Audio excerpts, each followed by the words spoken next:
اچھا رمیز بھائی، ایک سوال آپ سے یہاں پر میں کرنا چاہوں گا. مجھے یہ بتائیے گا کہ چونکہ آپ پی سی بی کے چیئرمین رہ چکے ہیں اور اعظم خان جو ہیں وہ سلیکٹ نہیں ہو پائے، تو اس سے خیر یہ کوچز کا معاملہ آپ نے کل بھی کلیئر کر دیا تھا، لیکن صرف اور اسے کلیئر کر دیا جائے کہ اعظم خان آج بھی بہت اچھا کھیلے، بی پی ایل میں بہت اچھا کھیلے، کیا ریزن ہے کہ وہ سلیکٹ نہیں ہو پا رہے کوچز کے تھرو بھی؟ دیکھیں، ایک تو ان کو فٹنس پہ کام کرنا ہے، اور میں نے معین خان سے بھی بات کی تھی، اعظم خان سے خود بات کی تھی کہ دیکھیں آپٹکس کے حساب سے کئی چیزیں ایکسیپٹیبل ہے، کئی چیزیں نہیں ہوتی ہیں.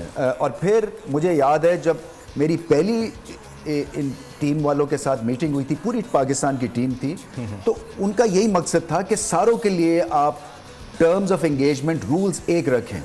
یہ نہیں ہو سکتا کہ ہمارا بلیپ ٹیسٹ لے رہے ہیں اور وہ ہم 10 سیکنڈز میں کر رہے ہیں اور ایک کے لیے آپ الگ سے کوئی پیمانہ بنا رہے ہیں. اور انفارچونیٹلی پاکستان میں ایسے ہی ہوتا رہا ہے کہ ہم دیکھتے ہیں کہ جو کنٹروورشل ٹینٹڈ پلیئرز ہیں ان کے لیے، کیونکہ ان میں پاس فارچونیٹلی انفارچونیٹلی ٹیلنٹ بڑا ہوتا ہے، ان کی ہم گول پوسٹ الگ کر دیتے ہیں. اور یہ پاکستان کو اس کی سزا ملتی رہی ہے. امینس ٹیلنٹ ہے ان میں، ان کو صرف اپنے آپ کو تھوڑی سی فٹنس پالش کرنا لے کے آنی ہے.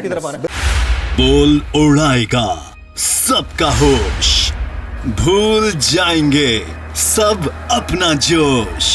دیکھیے پاکستان کی سب سے بڑی پی ایس ایل ٹرانسمیشن ثقلین مشتاق، رمیز راجہ، سہیب الوی، جمیل فاروقی اور فہیم خان کے ساتھ. کھیل کا جنون روزانہ رات 11 بجے صرف بول نیوز پر. سبسکرائب کریں اور بیل دبائیں تاکہ کوئی خبر رہ نہ جائے.